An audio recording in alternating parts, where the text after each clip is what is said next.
Chers amis, je vais vous parler aujourd'hui de l'avenir du Cameroun et l'alternance politique qui se prépare au Cameroun. Et ce, à la lumière d'une émission qui a été diffusée hier, je crois que c'était une rediffusion, mais surtout dimanche, par un média camerounais, un média qui s'appelle STV. Dans son émission dominicale du fameux fauteuil rouge, la journaliste Oriane Donquin a reçu le responsable, ou du moins l'un des responsables, d'un certain mouvement appelé, je crois, les franquistes. Un mouvement qui essaye de porter la candidature du fils du président actuel du Cameroun, porter sa candidature pour qu'il se présente à la prochaine élection présidentielle qui se tient au Cameroun en 2025, c'est-à-dire dans un an et demi. Et ce mouvement, qui a certainement l'adoubement de l'establishment, du pouvoir en place, essaye donc de convaincre le peuple camerounais que l'alternative à la gestion discutable, j'ai envie de dire très discutable, de M. le Président de la République du Cameroun, gestion de 40 ans ou plus de 40 ans, essaie de nous convaincre que l'alternative à cette gestion ne peut se faire que par un processus qui va amener au pouvoir le fils du président. On sait que la démocratie africaine, la démocratie de l'Afrique subsaharienne, la démocratie de l'Afrique francophone subsaharienne a ceci de particulier que la mode aujourd'hui est le remplacement du père par le fils. On l'a vu dans plusieurs pays et on le voit donc aujourd'hui au Cameroun. Soit. Tant que ceci se fait de manière démocratique, il n'y a aucune difficulté. Mais est-ce que nous sommes dans un processus réellement démocratique? Ça, c'est la question qu'il faut se poser. Mais ce qui m'intéresse ici, c'est le débat et les arguments qu'a apporté le représentant de ce mouvement franquiste pour dire que le meilleur candidat, la meilleure alternative au Cameroun aujourd'hui, c'est le fils du président de la République.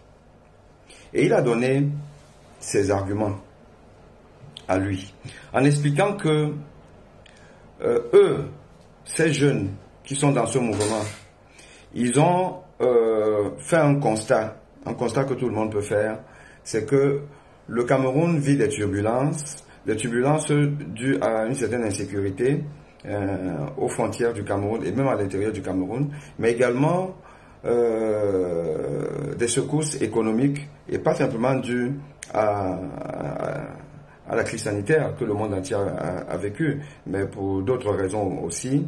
Et donc, il ne faut pas que la transition, le passage de témoin se fasse de manière à déstabiliser le Cameroun. Et donc, pour ce faire, la seule alternative pour eux, sur la base des 25 critères qu'ils ont mis en place, l'alternative, c'est le fils du président. Bon. Et apparemment, ils ont 25 critères, il ne nous a pas expliqué lesquels, qui ont permis de faire leur choix. Ok. La journaliste Oriane Donquin, vraiment, j'ai envie de dire que j'ai été agréablement surpris par son caractère incisif dans le questionnement, dans le déroulé de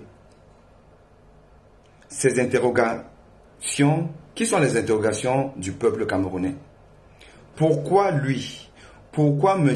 Franck Biya et pas quelqu'un d'autre?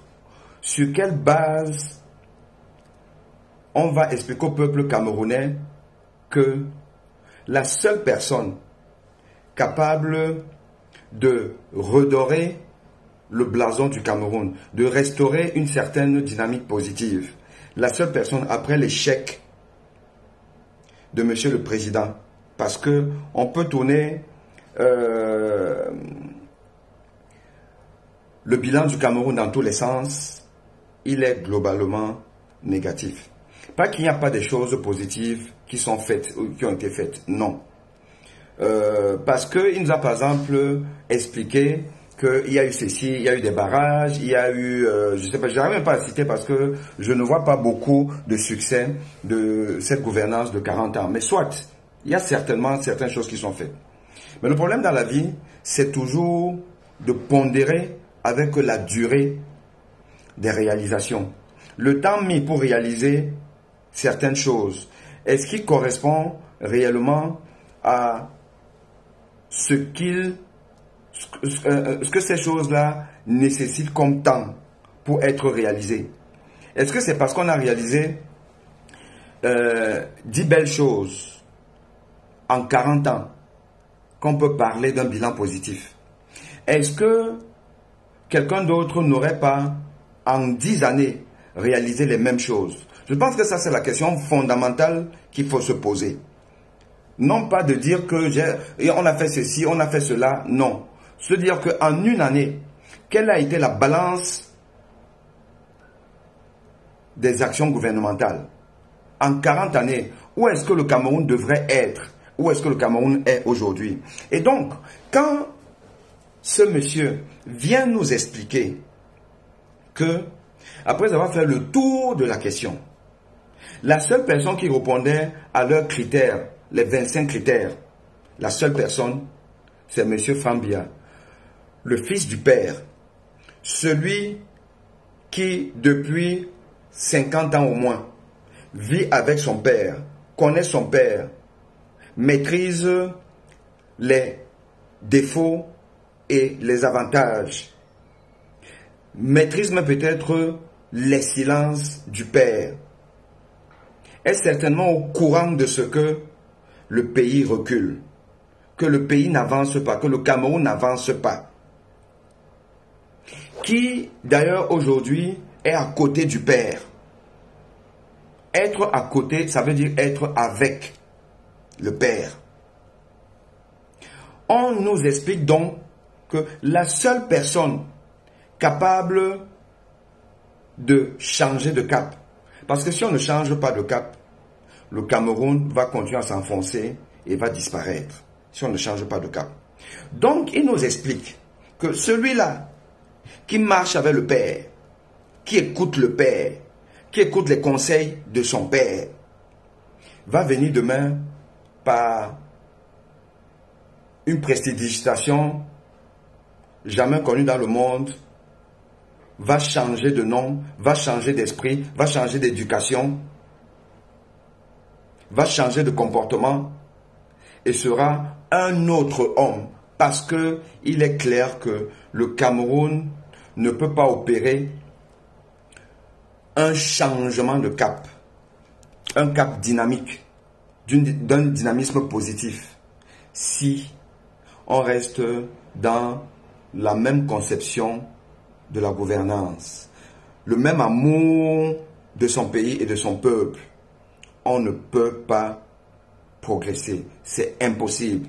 Donc cette personne qui non seulement politiquement est solidaire de ce que le patron a même appris hier que M. Franck Biya a la carte du parti, donc il est membre du RDPC.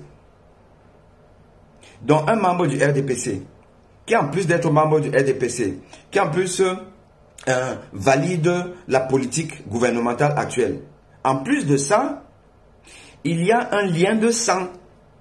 C'est-à-dire que génétiquement programmé pour être comme son père. Des jeunes, je vais dire des jeunes parce qu'au Cameroun, quand vous avez 40 ans, on dit que vous êtes jeune. Quand vous avez 50 ans, on dit que vous êtes jeune. Donc, le monsieur que j'ai vu sur le plateau d'Oriane Donkin de STV, je vais dire que c'est un jeune. Voilà un jeune qui essaie de nous expliquer que un monsieur de la cinquantaine, monsieur Frambia, qui a épousé la politique de son père de plus de 90 ans, est la seule personne capable d'opérer un changement radical au Cameroun. Et quand Oriane Donkin lui pose une question, la question qui tue, mais M. Paul Biya, il nous a habitués à des silences.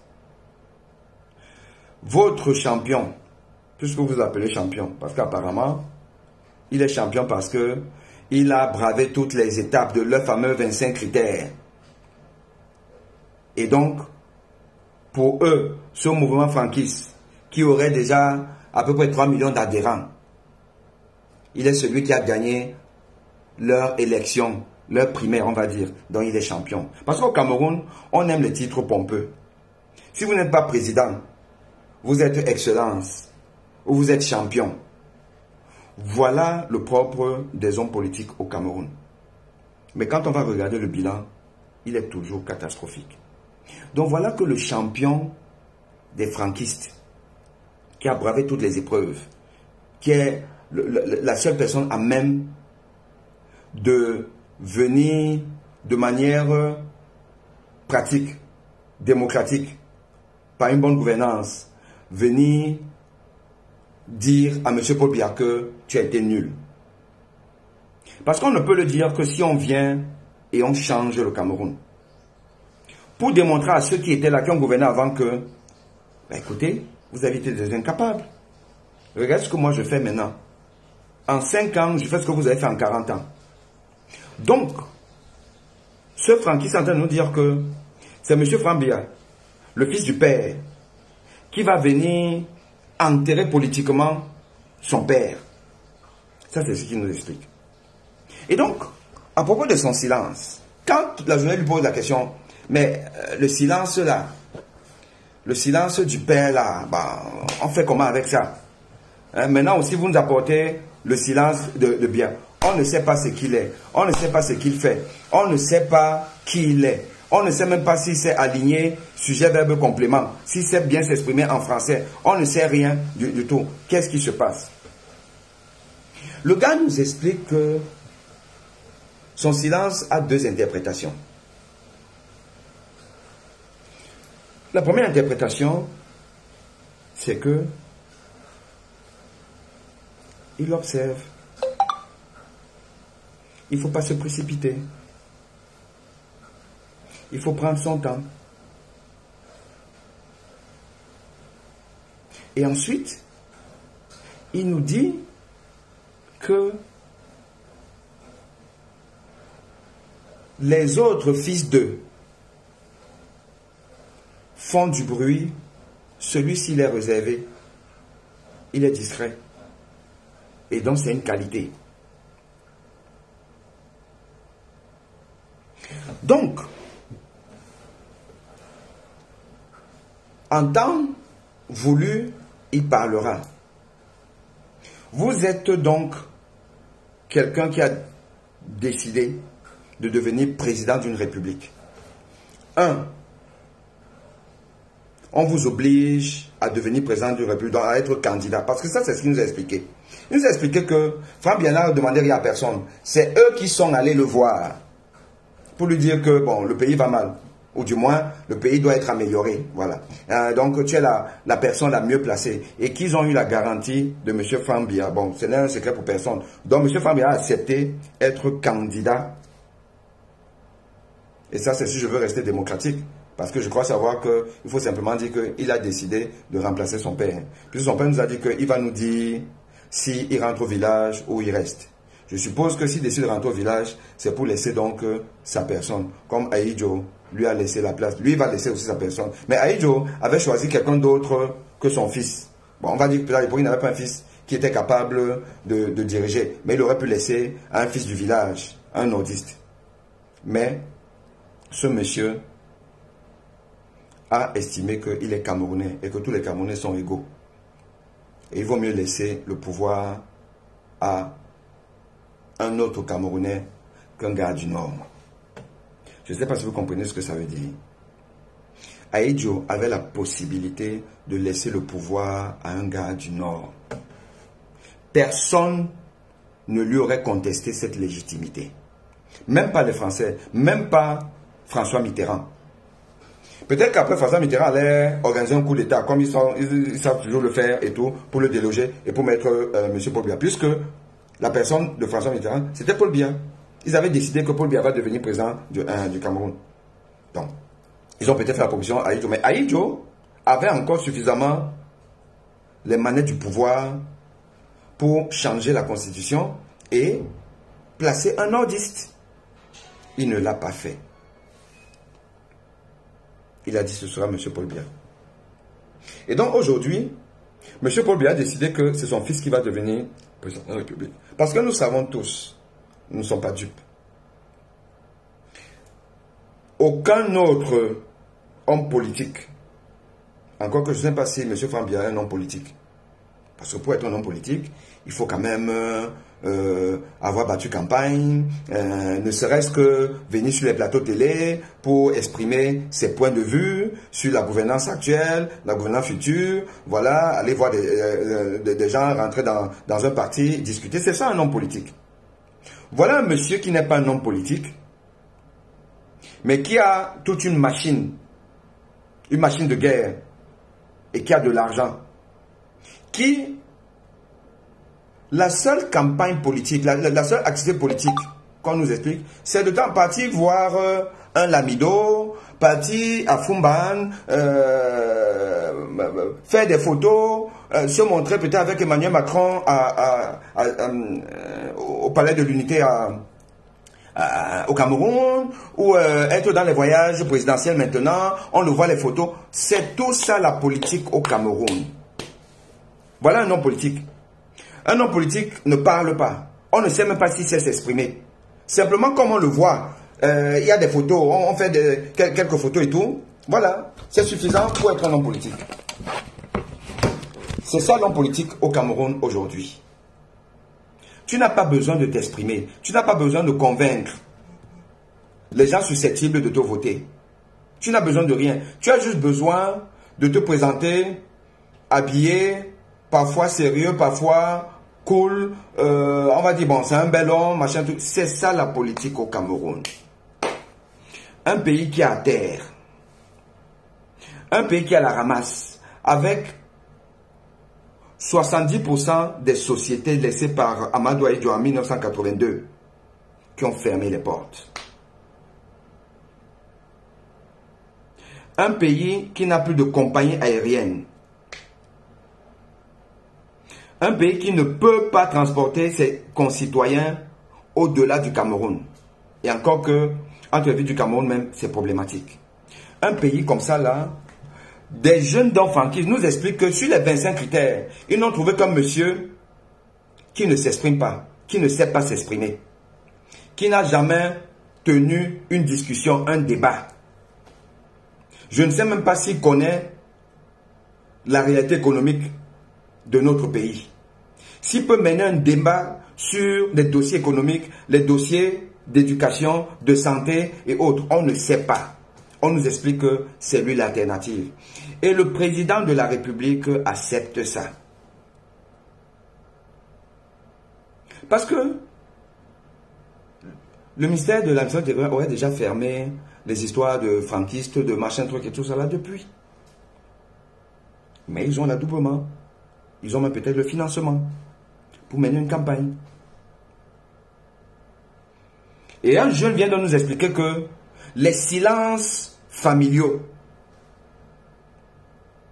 sont la solution du Cameroun. Gouverner par le silence, par l'absence, c'est ça qui gouverne. On voit les Macky Sall, les Faure et Yadema, les Macron tous les pays du monde, retrousser la chemise, aller au cambouis, gérer les problèmes. Nous, on apprend seulement que envoyé spécial 2, envoyé spécial 2, envoyé pour partir régler le problème de Savannah, on envoie le secrétaire général. Pour aller régler ceci, on envoie. Sauf peut-être pour arriver à Paris pour une conférence sans intérêt. On reviendra sur ça sur un autre direct. Mais une conférence sans intérêt parce que le Cameroun, l'Afrique est habituée à des conférences qui réunissent les chefs d'État africains et des organisations internationales ou des pays internationaux. On n'a jamais avancé avec ça.